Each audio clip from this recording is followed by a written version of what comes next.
separate from each other. And for example, what you're seeing, what you're hearing. Sorry.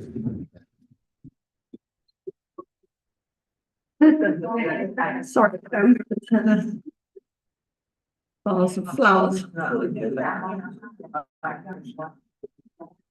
It's okay. Keep going. Everything good? Yes. We may need an engineer help.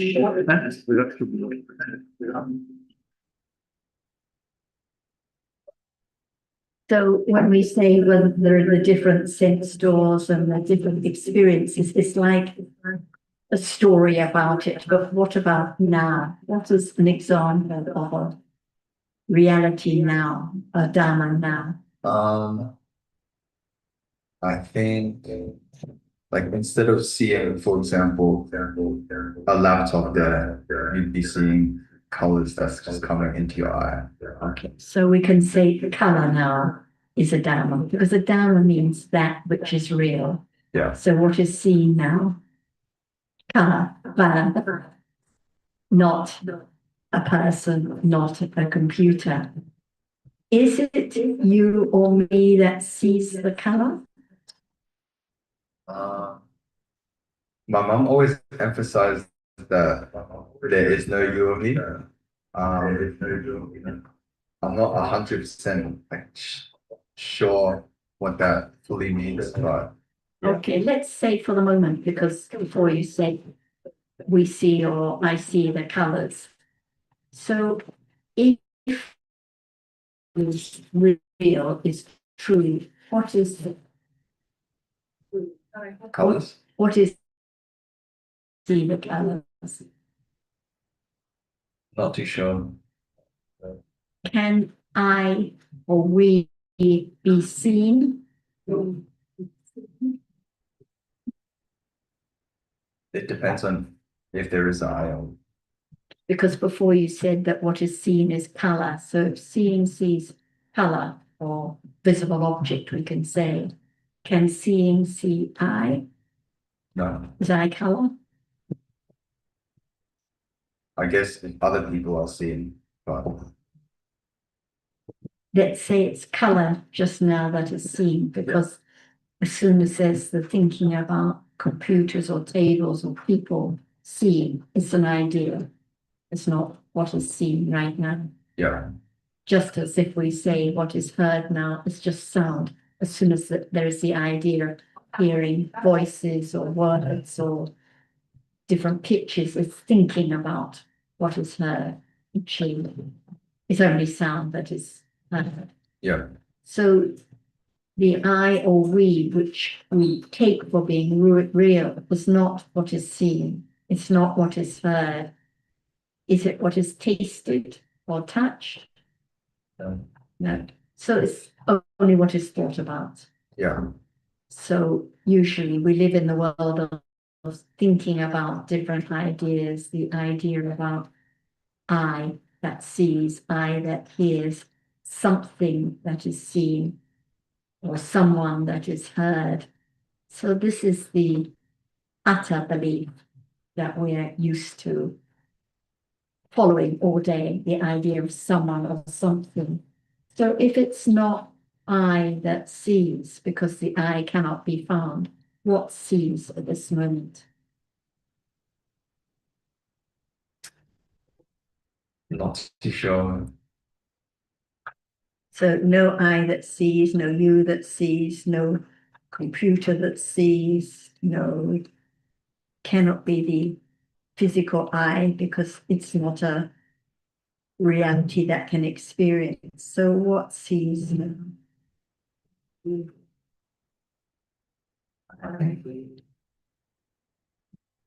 No hints, please. No prompting. So this is the point to consider carefully. Like at the moment of hearing, is there any I or you that can hear? No. No. So it's not I that hears, it's not you that hears. But is there hearing now? Yeah. If there was no hearing, no sound would be heard. So there must be hearing now. So what hears at this moment? Hearing. It's just hearing that hears, and it's just seeing which sees. So in truth, there are just the realities that experience an object, which we call namas, and the realities that don't experience anything, which we call rupas. So at a moment of seeing, seeing is the reality, the nama that experiences the color or the visible object, and the color that is seen is the rupa that is seen. It doesn't experience anything. At a moment of hearing, it's just hearing which hears, and it's just sound that is heard.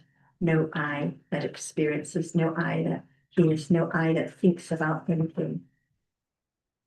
When there's thinking about the meaning of the sound, thinking about the sound of the bird, the sound of Sarah's voice, with different sounds, is there thinking at that moment? There is thinking. Thinking, right. So after hearing sound, so many moments of thinking. Is it I that thinks? Is it thinking that thinks? It's just thinking which thinks. And thinking can think about anything. It can think about elephants, it can think about friends, it can think about the computer, thinks about anything at all. So these are different ideas. So the thinking is real. It's a Dhamma. But the ideas of thought about are just ideas, stories, concepts. So the Buddha taught about the distinction between absolute realities, seeing, color, hearing, sound, thinking, pleasant feeling, unpleasant feeling, different from the conventional truths. Computer, table, Jonathan, rich, and so on. So what is the point of learning about the absolute realities, learning about the truth that the Buddha taught about this moment? Is it to kind of detach yourself From like the present or contemporary world? especially to detach from the wrong idea of I, someone here, someone that experiences, someone that is good or bad, something that is seen when actually it's just color or visible object. So it's for the purpose of detaching from ignorance and wrong view about the way life is in order to understand life better at this moment. So just to summarize what Sarah has said and explained very well, the reality of the present moment is different from what we take it. We think that, or we assume that what is being seen are people and things, and what is being heard are people, a person speaking. Whereas in fact, correctly understood, there are different moments of consciousness performing different functions. The moment of seeing consciousness performs the function of experiencing what is visible. The moment of hearing consciousness performs the function of experiencing the sound through the ears. Ears, the eyes, the physical hearing, physical eyes do play a role in that the visible object and the sound has to make contact with the eye and the ear in order for that to be experienced by the consciousness. But that's how it happens. But we take it. Sorry, and those moments of experiencing through the sense doors are followed by many moments of thinking about the objects that have been experienced through the sense doors. And that's why then there is the idea of people and things being seen, or speech and words being heard.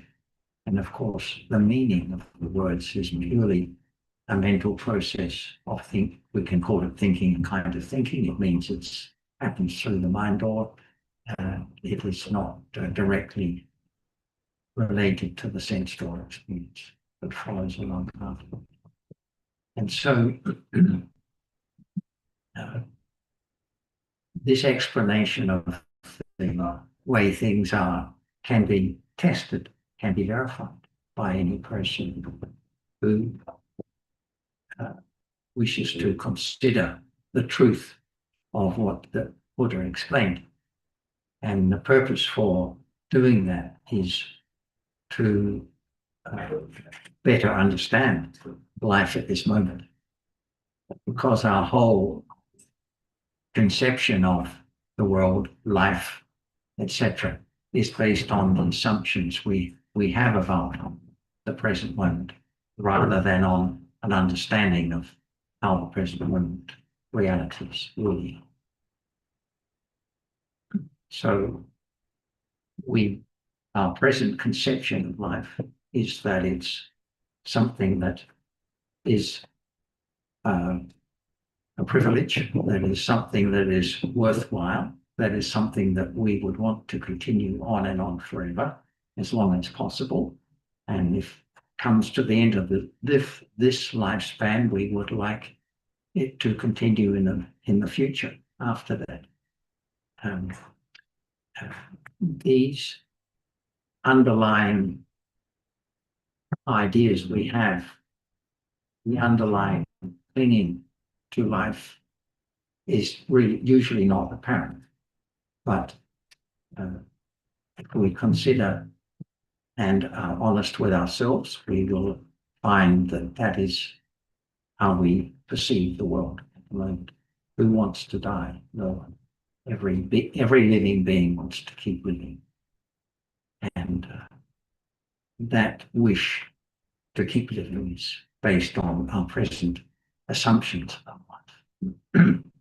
And one of the major assumptions that is made is the idea of an I, or a self, as Sarah mentioned.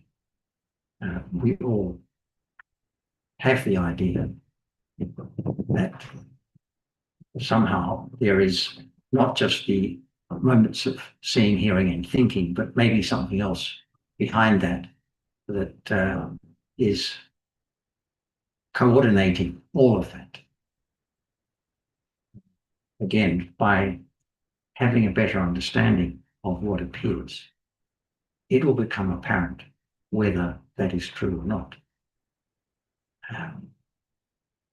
The Buddha doesn't ask us to believe, to accept whether or not there is an I or self. He asks us to verify the truth of the reality about the present moment. So we don't need to make any assumption or hold any beliefs, but just to continue life as we know it now, but with the benefit of having heard the Buddha's description of what is true and real at the present moment, any present moment. Any questions so far? Yes. Microphone here, please, reach. So hearing and seeing and thinking and feeling, they are done. Yes. Finally. Whatever is real is Dharma. So seeing now is Dharma. Seeing in the past a moment ago is gone. Yes. It was a Dharma when it arose, but it's gone now. It falls. Completely gone. So Dharma is what is real now. Seeing now is real. Hearing now is real. Thinking. The color of visible objects seen is Dharma. The sound is Dharma. But the words, the meaning, the voice, the computer are ideas, not Dharma. So we learn a little more about what is the real truth at this moment. Yes. And so the world, we think of the world as the people at home, the people in Cambodia, the people in Thailand, our work, our studies at university and so on. We think of this as worldly affairs, but actually the world is here now. Seeing now is the world. At a moment of seeing, there's no hearing, there's no thinking, no Cambodia, no Thailand, no identity, no you, no me. There's just seeing. So the world is at each moment, one at a time, at a moment of seeing. That is the world. It crumbles away. There's a Pali word, loka, which means world. You may have it in Cambodian, and it's a play on word. Jati, it crumbles away. So the world now, the seeing now, falls away, gone forever. So one world at each moment. So it's quite powerful. We think we live in a big wide world, and we think about the problems in the world, the fighting in Ukraine or on the border of Cambodia, or the problems with the heat wave in Melbourne. But the world is just the moment of thinking now, just the moment of seeing. If there's no thinking about the heat wave or the bushfires or about Cambodia, where are they? And at a moment of hearing, where is Cambodia? Where are the fires? At a moment of touching now, where is the fire? So usually we live in thinking about all the different ideas, but actually the world is here and now. We think the problems are out there. The air conditioner breaking down, the car problems, this, that, whatever, what someone said to us yesterday. But the problems are here and now, the clinging now, the ignorance now, the aversion now, not getting what one likes now. So the world is here and now, falling away at each moment. Thank you just off that word, that you seem so pleased to hear and finally understand. Yeah. You'll find that it's used in different ways because there is the Dhamma, which can refer to a teaching of the Buddha as a whole. But there's also the word conditioned Dhammas, which means the realities that we've been speaking about. Yeah. Yeah. So the hearing is a conditioned Dhamma, and the sound is a conditioned Dhamma. Thank you. In other words, whatever Dhamma we're talking about is making up world now arises by conditions. If it arises by conditions, if the seeing now arises by conditions, is there any I that can control it? Can you decide what will be seen at the next moment, what will be heard next, what will be thought about? Rich? No. No you, no me, no I in reality. So no one that can control what arises.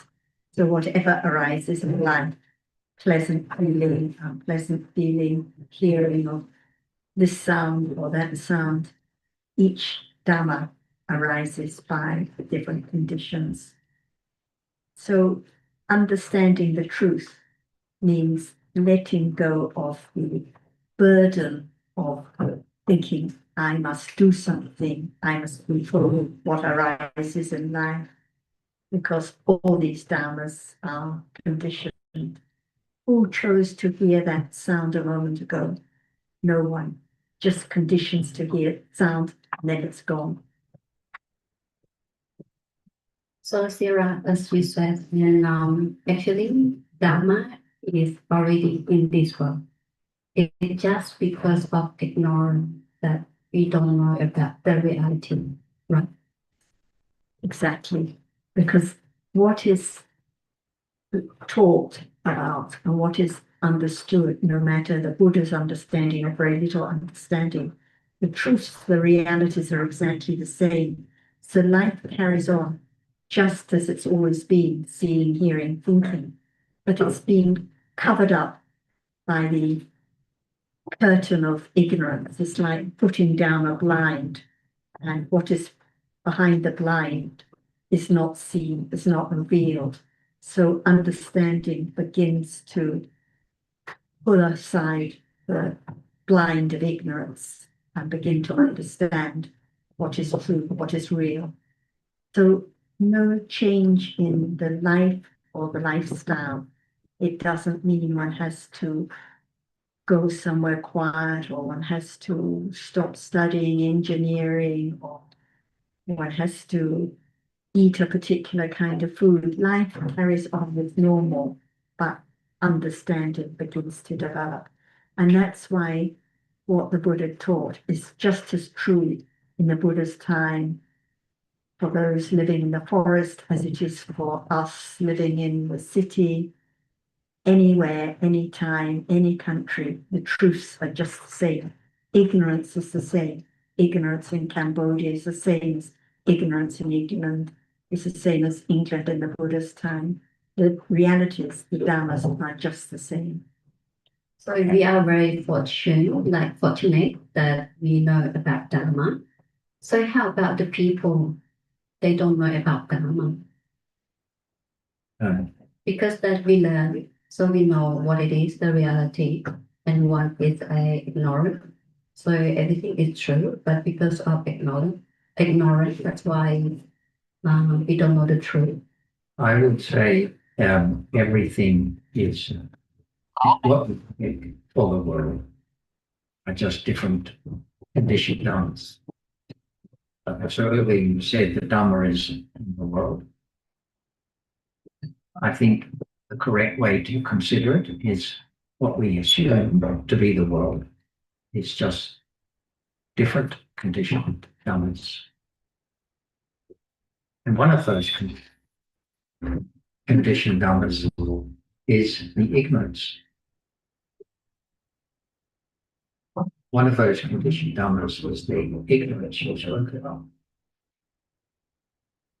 So the world as we take it to be is different moments of consciousness with different objects. And all of those are dhammas, except for when there's thinking, the object of the thinking is just thoughts and they're not dhammas. But the purpose of the Buddha's teaching is to help us understand what those conditioned dhammas are. Because it's only by understanding those conditioned dhammas that there can be a correct perception of the world as it truly is. You asked about people who haven't heard the Dhamma. You don't know. Who knows? Because It's so pity on that people. So pity on that people that don't know the reality. Like well, why do you think of them? it's just the moment that when we're talking about. What about all the creatures that are born as animals? Do you have pity on them? You're right. The dogs, the cats, the snakes. We don't need to think about something that's not real at the present moment. Doesn't help to really Just the have a idea of better thinking. appreciation. I think the thing is that, okay, if there's an opportunity, we are glad to have the opportunity to hear more about the way things are. We don't think, oh, bad luck for the people who aren't here, because that's not really conducive to really keeping our mind on what is appearing at the present moment. Yeah, focus. And at the present moment, so now if there's pity for those who are not here, what kind of feelings are you with pity now? What kind It is by Karana that because of have the minutes inside that when there's at the moment of my thinking that I am feel myself I am so grateful. at the moment of eating, Correct. what is the feeling? What is the Vedana at that moment of having pity for them? Because when you said, "Oh, I have pity," then it looks like you feel sad. So, what is the Vedana? What is the feeling when you feel pity for them? Is it pleasant feeling, or unpleasant feeling, or neutral feeling? For that moment is unpleasant moment. Yes. So it's not karuna, because when there's karuna, there cannot be unpleasant feeling. This Right. is why I asked. It's like when one visits one's friend in hospital and one feels sad for them. One thinks that one is visiting with compassion, karuna, metta, friendliness. But when one feels sorry because they're bandaged up and they just heard some bad news from the doctor, and one has so much pity, actually nothing kusala about it. It's just one's own dosa with unpleasant feeling at that moment. So this is why we have to consider each word carefully. So usually when we think about pity, oh, I feel so sorry for the cat that's injured its paw, or the dog that's dying in the street. No karuna or metta. One's just accumulating aversion with unpleasant feeling. So when thinking of the friends who cannot hear the teachings, there can just be understanding and equanimity. It's how it is. Each moment of hearing is conditioned by past karma. If no conditions to hear, or if there are conditions for painful bodily experience, it's by conditions. So what's the point of feeling sorry or having pity? So it's about understanding even here and now. So if it's pity, unpleasant feeling, it's a Dharma too. Actually, it's not my pity. It's not anyone's. It's a Dharma. So there can be understanding anytime when thinking about the others or thinking about the noise heard, just different Dharmas. And just a minute, those who haven't heard the Dhamma can be divided into two groups. One, there are those who haven't heard the Dhamma yet, but who have heard it previously, and if they hear the Dhamma, they'll be interested to hear more. And the other group is those who haven't heard the Dhamma yet in this lifetime and have never developed any interest or understanding in the Dhamma previously. And if they hear it in this lifetime, they won't be the slightest bit interested. So people have the opportunity. They do hear the Dhamma from time to time, but they have no interest in following any further. And that's the difference. So, yes. So there's no point in just thinking about those poor people who haven't heard the Dhamma, because a lot of people, most people in the world, they won't be interested even if they hear. But of course, it doesn't mean we can't try to help from time to time, but mainly you may know that when the Buddha, when he was alive, was planning his day, as it were, he looked for those who were ready to hear the teaching and become enlightened. And it was those people that he taught the Dhamma to. He didn't look for people who had no potential to understand the Dhamma. Yes. Even the Buddha couldn't make everyone interested, and after being enlightened, he considered about teaching and then realized there were some with little dust in their eyes who could listen and could benefit. But for most people, no accumulations, no interest, because it's so very deep, and the clinging to the idea of I and I that can control life is so strong. For those like Rich who have family member who can share the Dharma with them, they're very fortunate.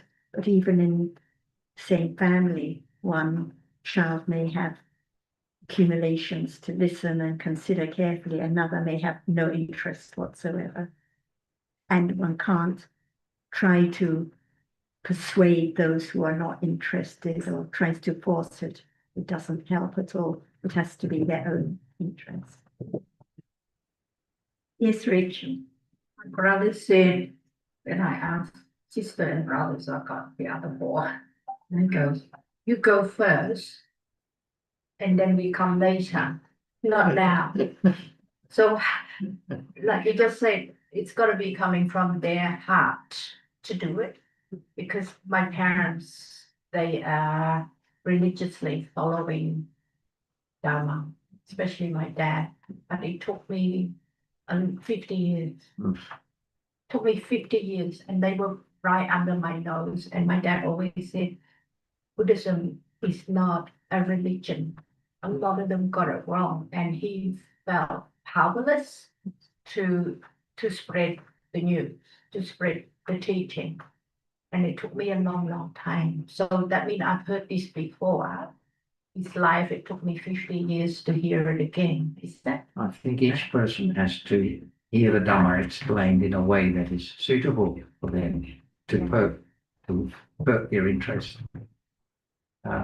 So you could, and in that situation you've described, your siblings may never take it any further, but then they may come across someone else who's able to explain it in a way that is more meaningful for them. Who knows? Yeah. I came across a good teacher. His name's Sanchia. Dana's husband. He was here last night. Yes. Yeah. And You're very you want me to say again?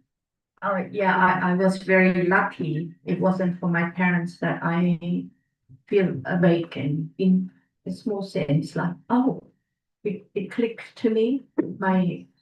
I was fortunate to meet my teacher, Sanchia, and during COVID, and like light bulb just went off, and I kept thirsty. I felt hunger for more and more. And as you know, I was still confused last time you were here. But today I get really excited when I understand just a little bit more. He was a monk at the time. Yes, he was. He was. And when you heard from your parents when you were young, maybe just not the right time because we're interested in other activities and other Yeah. topics. But later, like in COVID, that maybe it's the right time. So it just, whatever is heard, whatever is considered, it just depends on different conditions. That's what we can say. Okay. And it always comes back to here and now. So feeling sad about one's friends or other family members doesn't help or benefit them. No. But gradually, maybe one can say a few words or give a few reminders. Like with the Uber driver coming here, for most of the journey we were talking about other things, but just at the end he said, oh, I'd like to find out more about why you meet these friends here. And then we had a little chat about Buddhism, just complete basics about it not being in a faith and about being in this moment. And said, this is so interesting. Yeah. And they had no idea, but we didn't try to force it on. It's just his own interest to find out why we were coming to this remote area instead of going to the tennis and meeting you all, and Yeah. a little more considering. So who knows when the right seed is planted. That's right. Thank you. Thank you. And also learning to have regret about not having got the message from your father. Try not to go That's there. conditions, yeah. It has to be that way. Yeah, it's It can't be any other way. yeah, I know I shouldn't be feeling sad or regret because it's not I, but he's got a library full of Dharma books and teaching, Mm. some in Cambodian, some in majority in Cambodian. Unfortunately, I can't read. But for most So- people, they need to have the interpersonal Yeah, I connection think that. in order. Yeah. Reading the book doesn't No. actually. And I love this. I love Yes. our discussion, because it means something. And it's difficult to have this kind of discussion with one's parent. It's difficult to have this kind of discussion with one's No, parents. my mum used to pinch me, even at the temple, she pinched me. And I said, I don't get it, I don't get it. And The the, situation's very unusual. and the main Very point, bizarre. the main point is it's all gone. So It's all what gone, one yeah. heard as a child or didn't hear, or what one, Doesn't the matter. missed opportunity, the words one could have said to the driver but didn't say, it's all gone. It's all back to now. So that's why the Buddha said, don't dream about what's gone, don't fantasize about the future. It's about understanding here and now. I think I understood that in a deeper level. My mum always said, don't ever look back. Here and now, and I could never understand here and now until she's gone. But if you don't have here and now, you can't really move forward because I don't understand now. If there's no understanding Understanding. now, how can it begin? How can it accumulate? That's And regretting, repentancing, clinging about what has gone. Yes. It's useless. But even that thinking about what has gone or the regretting, it's a dharma. There can be understanding of the regretting or that thinking. They're all dharmas, all anatta, not my regret or my father or my mother in truth. They're gone. Just all dharmas. Isn't this right? Because the Buddha, I keep hearing it like, stay in the present moment, stay in the present moment. When I'm not staying in present moment, my focus somewhere else, I can't catch Dhamma. Does that make sense? Because my mind is not here. Well, there's always thinking going on the whole day long. And it can't always be about the present moment, because otherwise how could you plan for tomorrow? So how do we cultivate it in a deeper level And I to was stay going to present? make comment about never looking back, Yes, because it's also said one can learn from the past. that's right. So really what that means, and this is what, it's no regret of the past. So there's thinking about the past and the future that is with wholesome mental state, and there's thinking about the past and the future with unwholesome state. And there's thinking about the present with kusala or akusala mind state.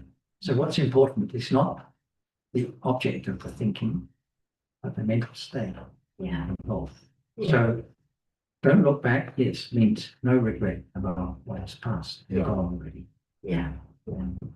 And staying, your question about staying in the present moment, there is no such thing in the Buddhist teaching Don't have that about either. staying. What we have in the Buddhist teaching is only what appears at the present moment can be directly known. Ah, there's a different. Yes. That's there's a why big Sarah difference, said, choose your word carefully, Yes. because it has different meaning. completely different. Oh, okay. You say that again. I'm gonna write it down. That's the last few sentences. Only what appears Yeah, at the present moment can be directly known yeah, as it truly is. can be directly known, yeah. Yeah. So in terms of thinking about the past and the future, it's not the object of the thinking that matters, it's the The mind mental state. state, the mind state. Got it.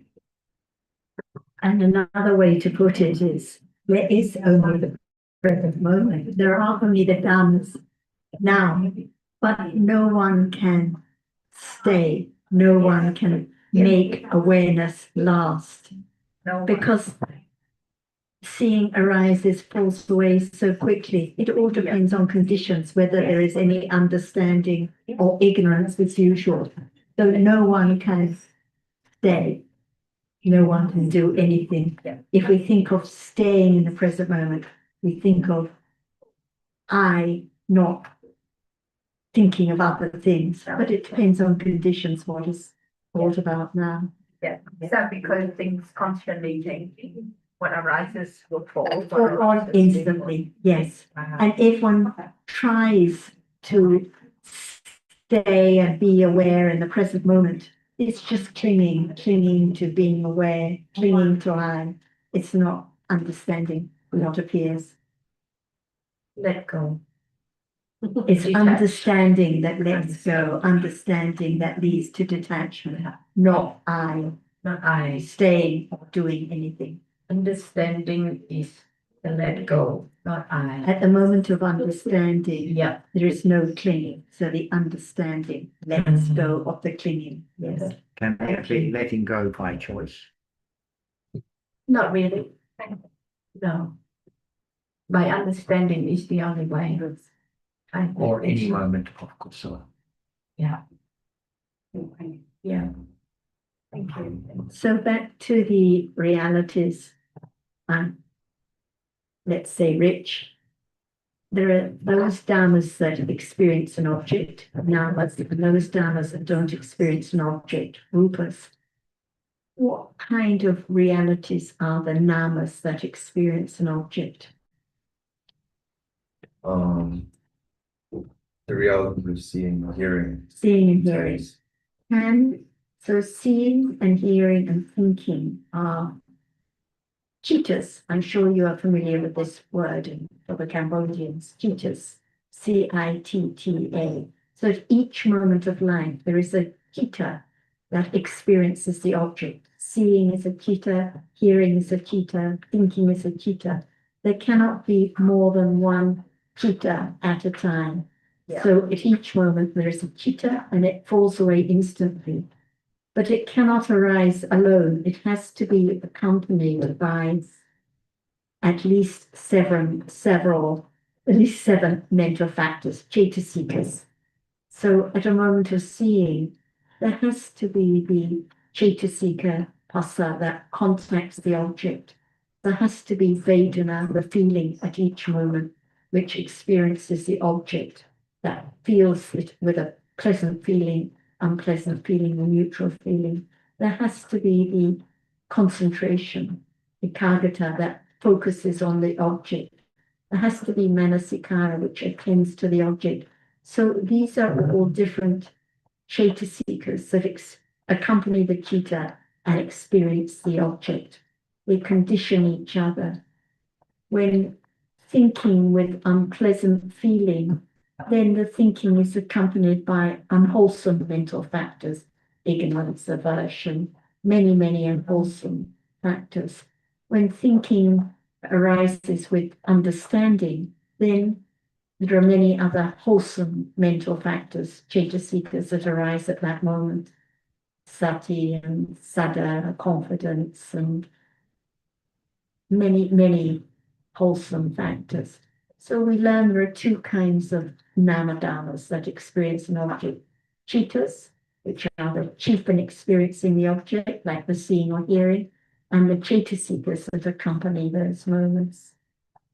So in truth and life, there are just cetasikas, which experience an object, and rupas, the realities that don't experience anything, like the visible object or the sound. So we learn a little more to understand how life just consists of these different dharmas, all arising by different conditions, to be just the way they are. If one's thinking of one's friend with pity and feeling sad, it's by conditions, just dharmas. Can't be any other way. It's not a matter of doing something or staying in the moment. It's just the way it's conditioned. At another moment of listening to the sound and enjoying it with pleasant feeling, clinging is there, pleasant feeling is there, all by conditions. So it's not to change what is experienced, but to understand it a little more, a little more. Liang, are you going to say something? I just would like to clarify about what John mentioned before about ignorance. Yeah, because normally at the doorway, normally that at presence low consciousness, like the thinking normally happen. Yeah, and I heard soon before that interesting, like because of ignorance, mean no don't know wrong thinking, ignorance, like don't know anything. Yeah, that's why it condition unwholesomeness, unwholesome consciousness arising. That one of the conditions. I just like because it attract my attention. If we have some understanding, it will attract more wholesomeness arising after that. Yeah, thank you. Well, the way that conditions work is very complex. So all we can say is that all sorts of unwholesomeness have been accumulated in the past, a lot. It may not be strong, but the moments of seeing now are followed by some passion and ignorance. Of course, ignorance accompanies every moment of a gusla. So even when there's mild attachment that's not going to lead to any wrong deeds, ignorance is accumulating. So it's inevitable that for everyone except the Arahant who has attained final enlightenment, there will be moments of agusala. As to whether if understanding is developed, there's less inclination for agusala.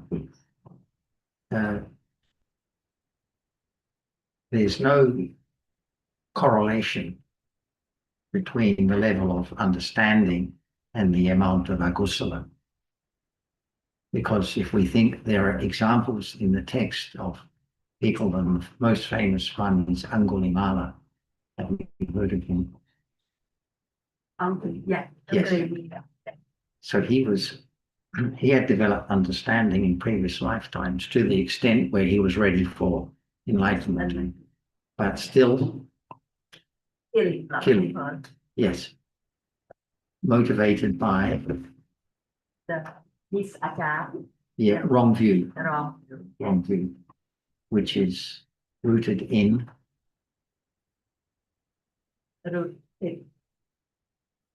wrong view is rooted in attachment, in loba. Oh, yeah. Because he would And ignorance. Yeah. All wrong view is rooted in loba. Yeah. And accompanied by moha. Yeah. Also. Yeah. Ignorant. Yes. Ignorance. So the long and the short is understanding is developed, but without the expectation that there will be less agusala necessarily in one's daily life. If we have that expectation, then we are distracted from recognizing agusala when it arises as agusala. For example, we will be wanting to see more gusala and less agusala, instead of seeing everything as it is and just accepting, okay, that's what it is, understanding the reality as it is. So no need to think about will there be more gusala and less agusala if understanding is developed. Let it happen naturally. And this is the detachment that I think it was Rachel who was referring to, less clinging to being kind or the good or the understanding person, more understanding of what is conditioned. Thank you. So actually understanding leads to more and more understanding, ignorance, how much there is accumulated. And when understanding arising, sure that it's wholesome. At that moment, yes, Yeah, and it's away from unwholesome. for a moment, and then afterwards, ignorance as usual. Yes, come back again. Yes, again and again, yes. How about now, Rich? Is there ignorance now or understanding now? A little bit more understanding. A little bit more understanding, but still so much ignorance most of the time. As soon as there's even a slight bit of clinging ignorance is there, a little bit of a disturbance or annoyance when one hears a harsh sound, for example, ignorance is there. Just not knowing, ignorance. Yes.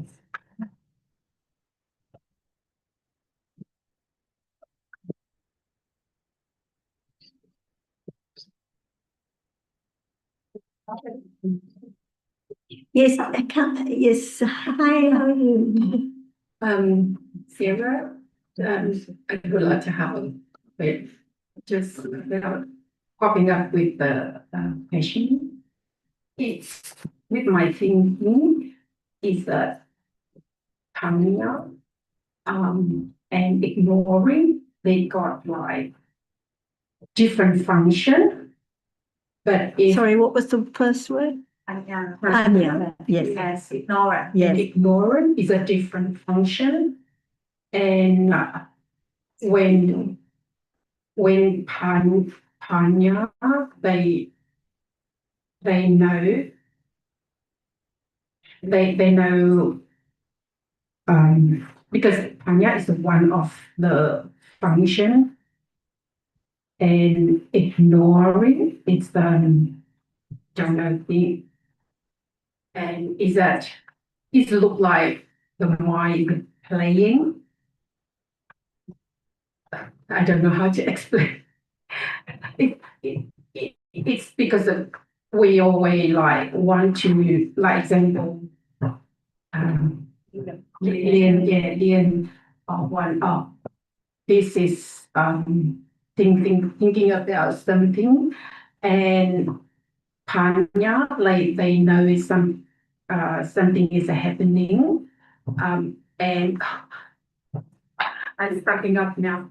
and can there be dharmas now that are no panya, no ignorance? Like at a moment of seeing now, is there any ignorance at the moment of seeing?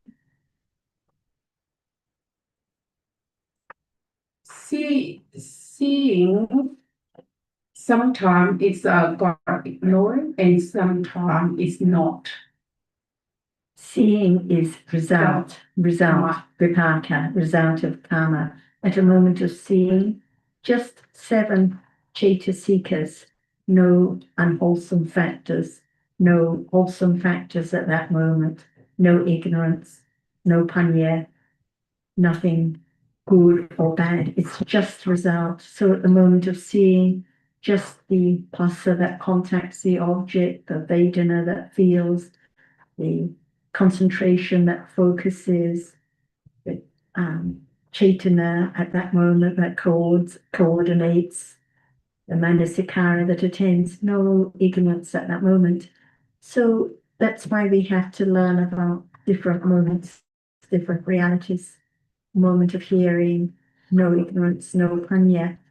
Even when at a moment of kindness, let's say it is a moment of puna, when one's sympathetic to someone's disturbance, but not with unpleasant feeling. But at that moment of kindness, is there no ignorance because it's wholesome? Is there any panya?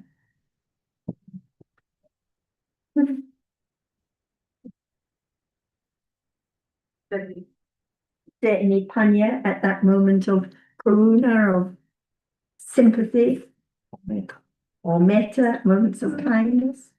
It's a Panya. The pen. Maybe not. So many, usually not. Many of your friends who have never heard the Buddha's teachings may have accumulations to be very kind, very sympathetic, very helpful when someone is sick, provide beautiful food, but no panya, no understanding of dharmas at all. Without understanding. without understanding. So it can be with or without understanding, but usually without understanding. So that's why we learn a little more about different dharmas. So we cannot say that if there's either ignorance or understanding now. Different moments, like now, to a moment of just not knowing or to a moment of clinging, ignorance is there. Panya is just for a moment when there is understanding, even like now at an intellectual level, like when I say who sees, and she just seeing that sees. It's the beginning of the development of understanding. But next moment, if I say, is there ignorance or understanding, and there's hesitation, not sure, ignorance is there. Or what is real now? No idea, ignorance is there. So most of the day, ignorance is there from first thing waking up in the morning, no knowing of anything that is true.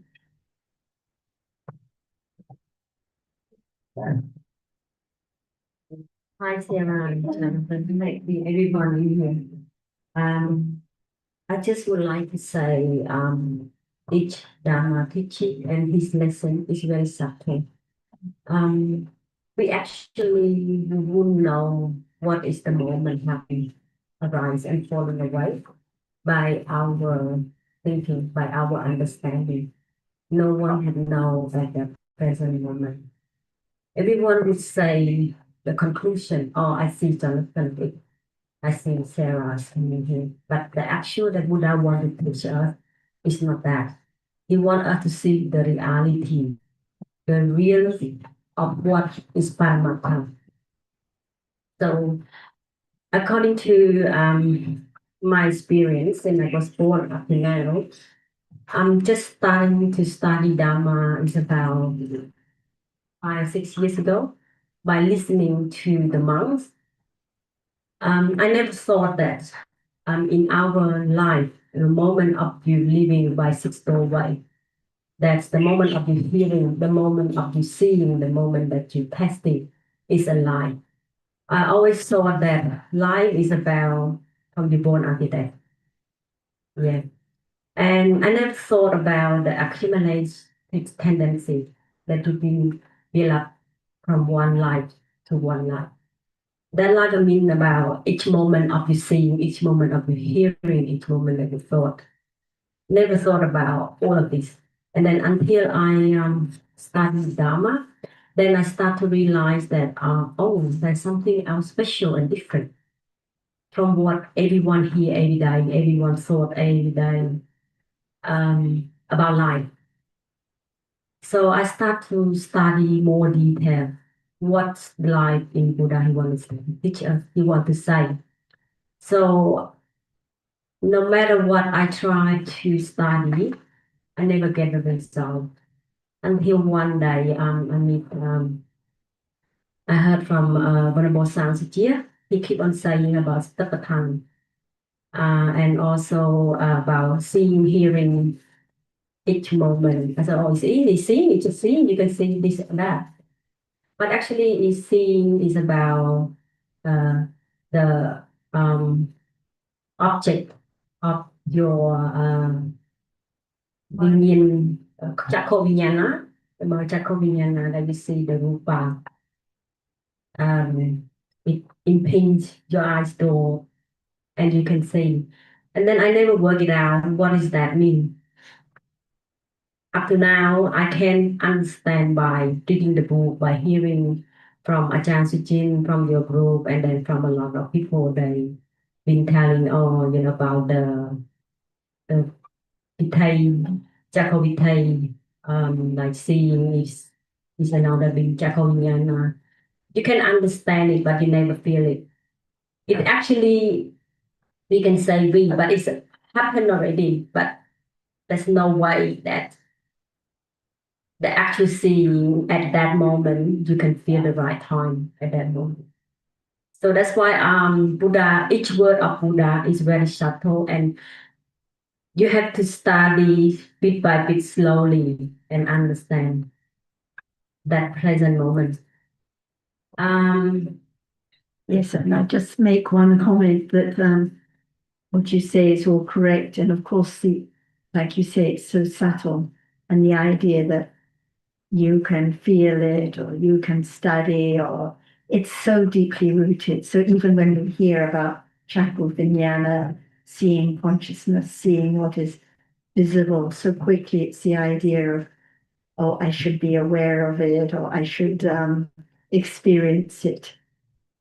But it's actually just seeing now, which is no one there, no one to be aware of it, no one to do anything, because it's just life at this moment. According to we study and then we were discussing, Buddha teaching us not to think about the past, but in our life, we always think about the past. What's gonna happen in the past? We carry on. We keep on doing a lot of things to carry along with. But to separate that dictates that past is the past, when it's always, even though if you carry or not carry, it's a vine falling away by itself quickly, very rapidly. And then it's another with another cheetah arise and falling away just continuously. But my question is, how can one understand that each moment of cheetah arise and falling away? And this is a very, very important question. It's not so much a matter of one shouldn't or one has to stop thinking about the past, because the thinking now, whatever it thinks about, is conditioned. Who can stop thinking about the past, or stop thinking about their father, or stop thinking about the taxi driver, or thinking about the lunch yesterday? It's by conditions, but there can be understanding. It's just thinking, and the thinking is here and now. What happened yesterday is gone, completely gone. But there can be understanding that the thinking now is Dharma, and understanding develops through understanding, hearing about different dharmas.